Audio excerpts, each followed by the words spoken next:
Well, good morning, good evening, good afternoon, wherever you are. Welcome to Dreamy Dreamland with Sunsail Bob. Oh, here's another sock puppet that another sock puppet sent me. And just because he's a scholastic is supposed to be true. So here we go. Is and the history of this crisis, and then talk about why it's on the front burner today. And then let me say a few words in conclusion. And that's my idea. Why, Vlad could have done this anytime he wanted to.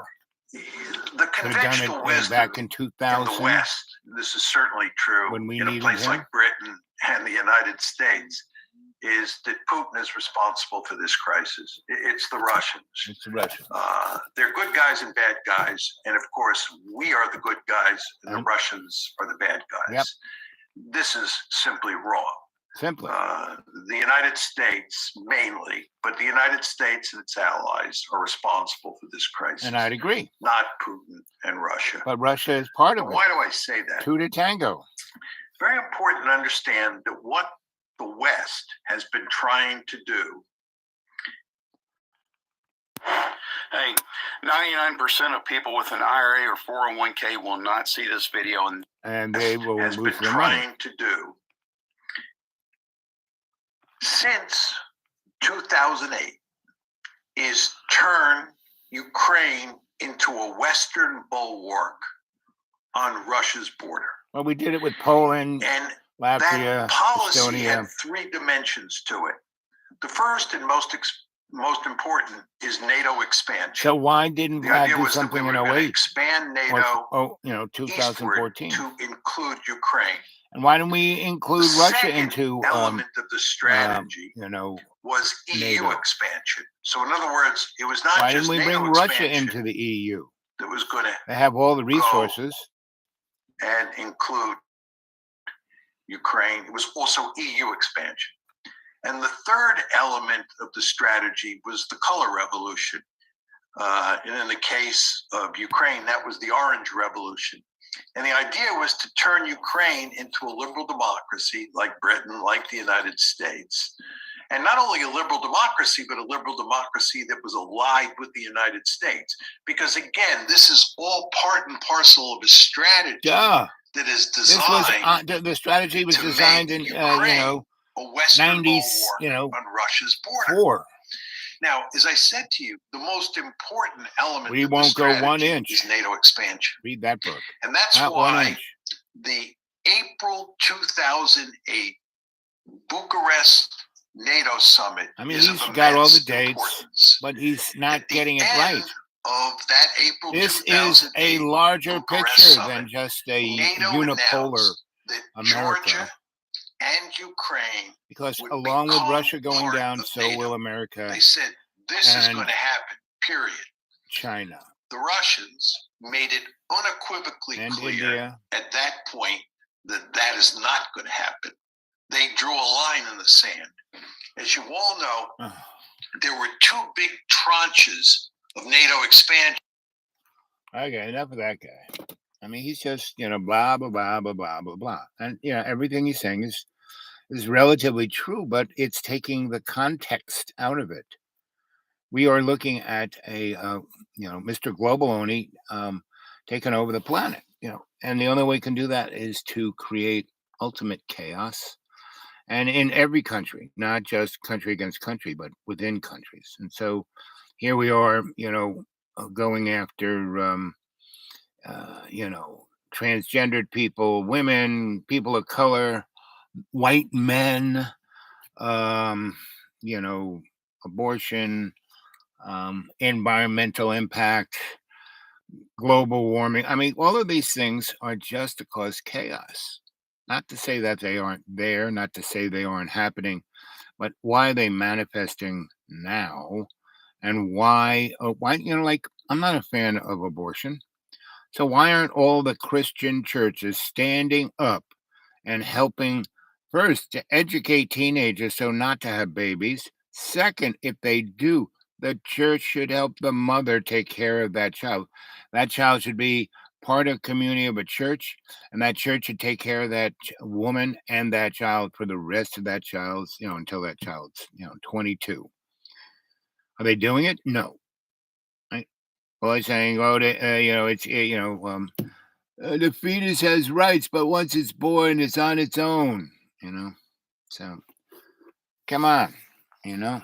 These are like right in our face, all this stuff, and people are getting siloed. And I mean, I have all these scholastic people. I know it. I was talking to Tom Kane just yesterday. I mean, I left him a voicemail, but I was talking to him. Hear me, Tom. Oh man, Tom's getting a blowjob. He's taken the envelope. And when I say blowjob, I am figuratively talking about that, not physically, because I don't know what Tom is doing, and I don't know what any of you guys out there. And good morning, good evening, good afternoon, and welcome to Dreamy Dreamland with your Sensei Al Bob. And I'm here on the Bop, getting hold of you, and Chris Hedges. Now, there's a guy, probably the most righteous guy talking about what's going on. And, he's been deplatformed and just kind of whisked away, Don't want to hear from that guy anymore. So, and no one's saying anything about it, right? Mm.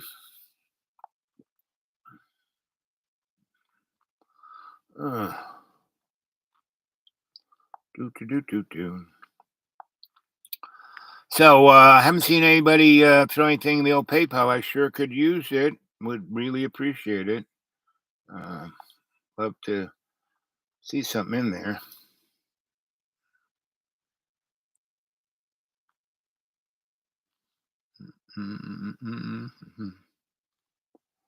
Boop-a-doop-boop-boo.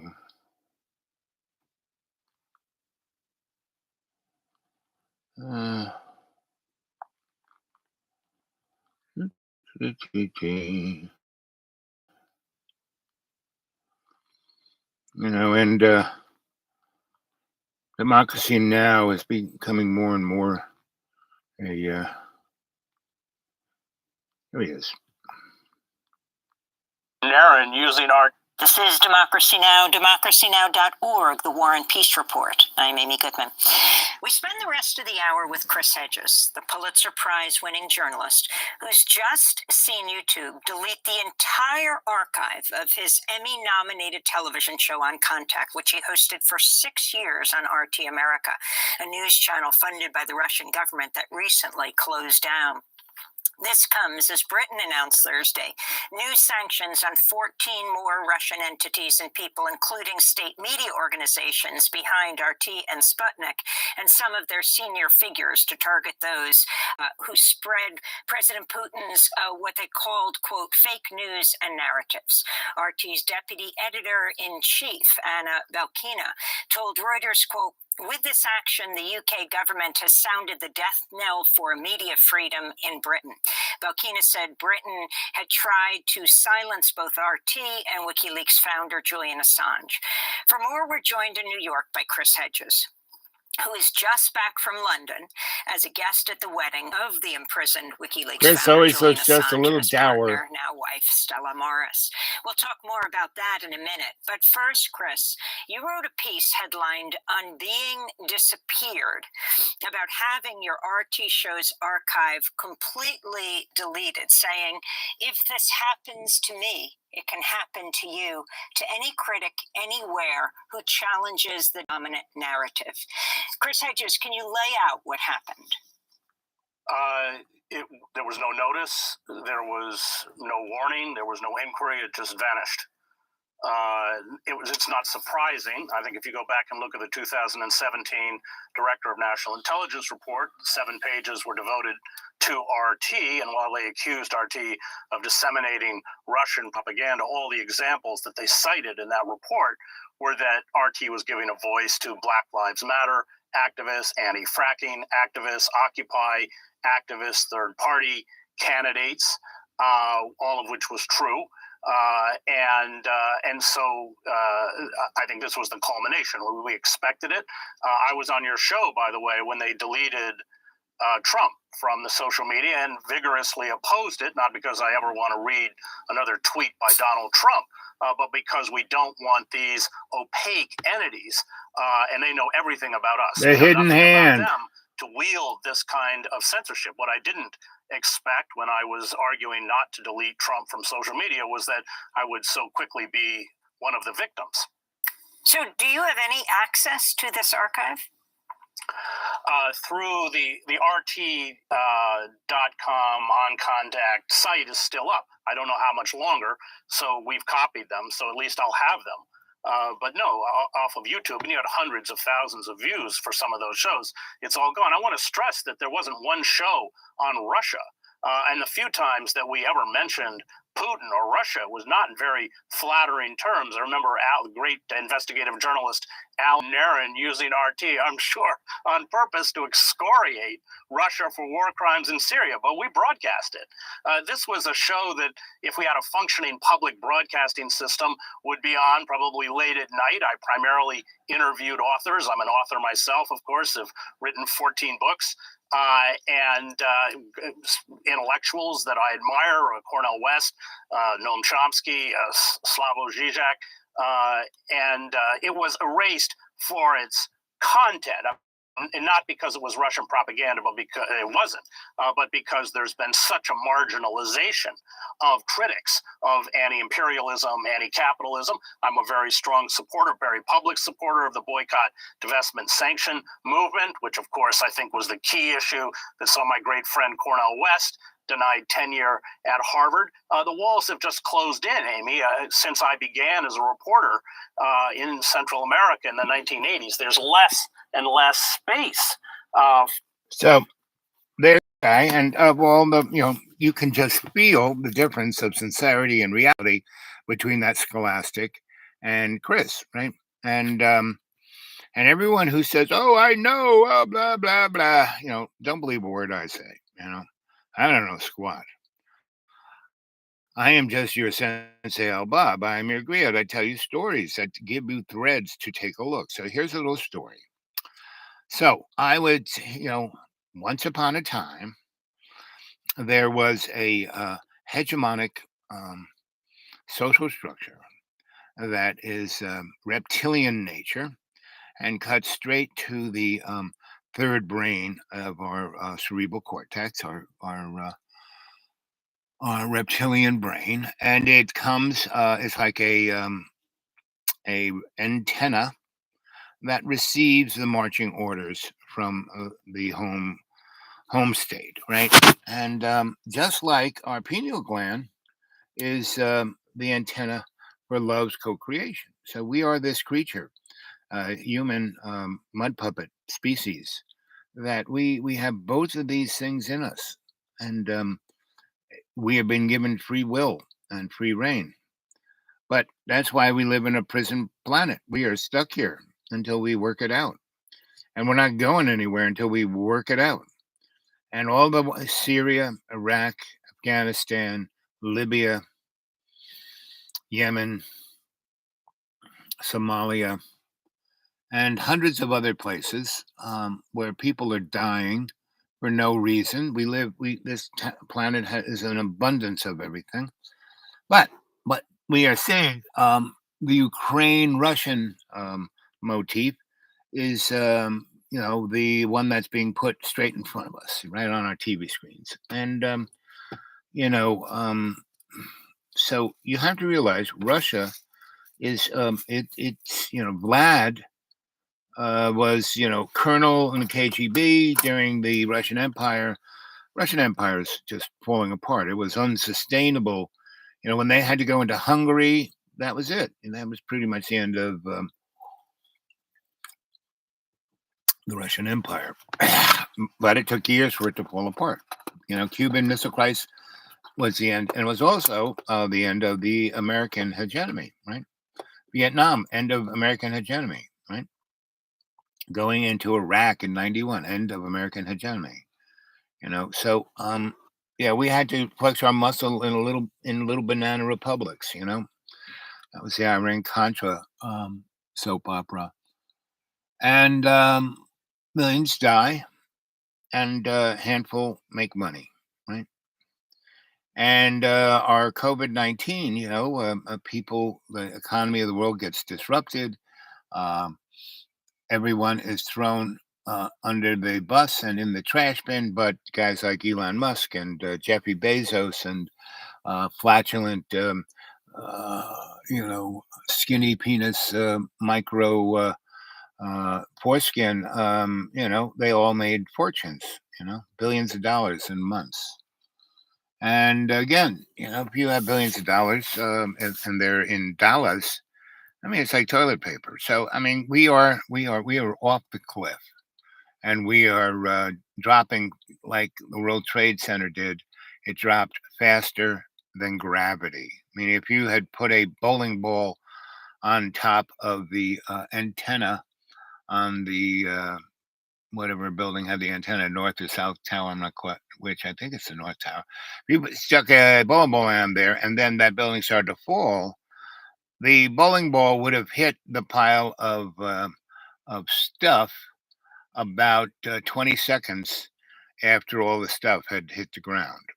And so, meaning something was pushing that building down. It wasn't just one floor crashing into the next, and because it would have taken a half an hour for the building to fall down like that. If you've ever seen you know, controlled demolition, you see boom, boom, boom, boom, boom, boom, and this little part falls under that little part, and then boom, boom, boom, boom, and this part and that. What you saw in that video that was played over and over and over and over again, it was done on purpose. The building was turned into a waterfall of dust, and it went straight down into the hole, meaning gigantic chunks didn't, end up 4 blocks away, which would have happened in a building that um, was alleged if the narrative of how the building came down um, was it, right? And then what happened to that big building that CIA and the FBI and all those other places kept their evidence in? It came down and nothing ever hit it, right? And the Pentagon, the one little section that got was when the day before it was announced that the Pentagon had lost $2.3 trillion just within the 8 months of the Bush administration, and Rumsfeld was going to get the bottom of it. He had all his bean counters in one part of the Pentagon, and and all the boxes of receipts and hard drives of the computer contracts, and we're going to get to the bottom of it. Next day, an alleged aircraft, which no one saw, there are more cameras on Walmarts in Boise, Idaho than on the most allegedly secure building on the planet. And we have not a single picture of an aircraft zipping into that building, right? And we don't see any, great smashing and crashing. You see a hole like this, right? And then the fire department kind of cracked the hole bigger, but it's not the shape of an airplane or anything of that nature, right? And the fire, it basically was an explosion, right? Like done with MX or something. But we don't know because it wasn't investigated. None of these things were investigated. There was no CSI in the World Trade Centers whatsoever. None in the crash in Pennsylvania or the crash in the Pentagon. These were all narratives handed over to us, right, and played over and over and over again. And then, 4 days later, we attack Afghanistan, or however many days. But the Taliban said, no, no, no, no, we didn't do it. We didn't do it. And we'll hand Obama over to you, And, and then he ran off to Tora Bora. We had him surrounded and, basically a private security crew got them out of there and took them to Pakistan. I mean, if this stuff wasn't so ridiculous, it'd be a movie. And it is, and it's just not on any of our channels. It's just right in our face. So what we're going to see with this episode is, we're going to see all the horrors you can ever frigging imagine, right? And this war is not going to be over anytime soon. I would say years, right? Because, Lockheed, the guys who make the Javelin missile, and what's going to happen is they're going to move um, the hardware into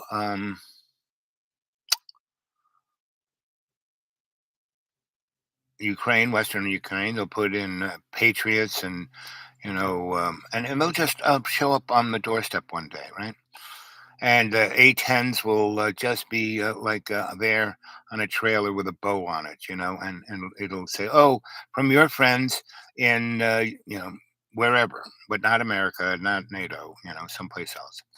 And this war is going to go on and on and on and on, right? And if it the only way it's going to stop in the short term is if two things occur, and that is, well, three things. One, a total collapse of the financial system, just boom. No, I mean, and forget crypto, forget anything, even gold bars. You can't eat gold bars, and in the Wizard of Oz, follow brick road. Where did it lead? To the Wizard of Oz, who was behind a curtain, and it was an old guy in a suit. And so, that's what we got to look forward to, gang. And what I see is three things are going on in the food distribution. Well, four. One, distribution itself is falling apart. Two, the Ukraine and Russia are, make about 20% of the world's grain, but it makes about 70% of the grain that goes to the starving masses in Africa and South America, and most important, the Mid East, right? Syria, Iraq, Afghanistan. I mean, it's already a nightmare, right? And so you have the Arab Emirates, and you have Saudi Arabia, and you have Israel, right? And these are isolated, siloed political entities, and now they're buddies, right? And they are going to become a military entity, and they'll become a economic entity, which they already are, and they will have nuclear weapons, right? And so what you're going to see is that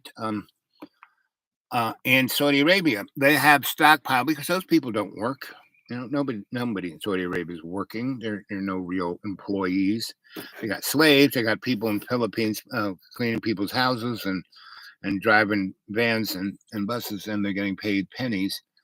But what's going to occur is the food will in that area start to dry up. But Saudi Arabia is, don't worry, we have 7 years of grains in the silo. So they start eating those grains. Well, little to their beknownst, in those granaries have arisen a fungus that is difficult to describe, and even more difficult to identify, and even more difficult to find, right? But they're going to start taking that grain out and turning it into bread and pastries and pasta and things like that. And rich people are going to start getting sick, right? And it's going to seem to be, oh my God, it's a variant of the Omicron, and but it's not. It's something totally different, which they don't understand, because all the poor people in Afghanistan and Syria and in Saudi Arabia, who are their slaves, they won't get sick. Rich people will, and they will die the most horrifically painful, long, expensive death. Right? Not right away. Even if they try and put a gun in their mouth, they'll miss and blow up this side, and they'll still be there, but they can't do anything except be in misery. And this is going to hit one rich nation after another. And only the rich, right? Only the, people who are, I mean, you look at Africa, everyone in Africa is infected with COVID, but they didn't suffer it, right? But it's only, who's the country that suffered it the most? America. People with the diabetes and the obesity and all the rest, right? And so all those folks are going to get double, double deuced by this. And so it'll be interesting. That's all I can say. Very interesting. And that's just a story. And don't believe a word I said. And I would say if this is on the quick spin, all of this will be right in our faces by June. And if it is, then the aliens will land sometime between the 4th of July and Halloween.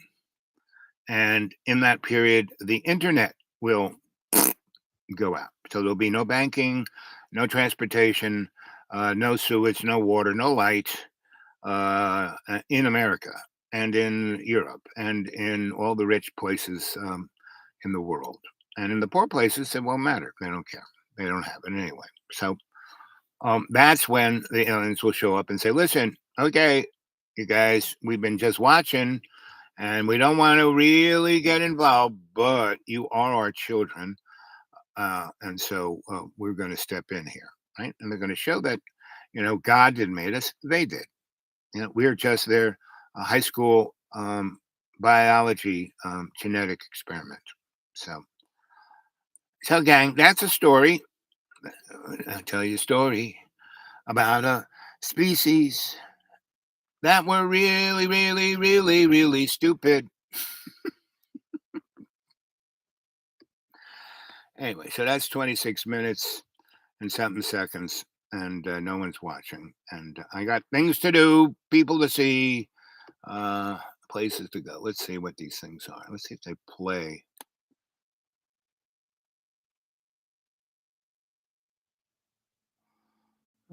They don't seem to play.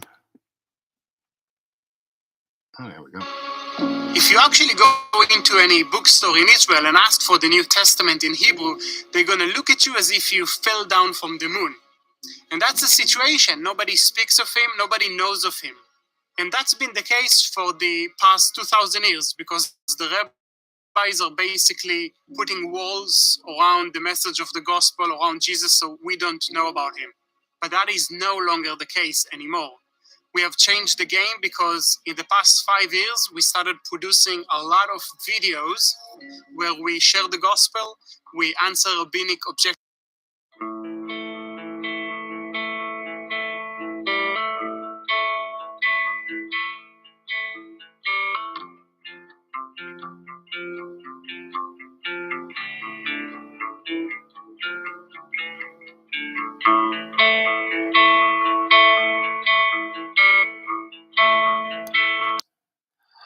Well, I hope you got any of that. I will see you later.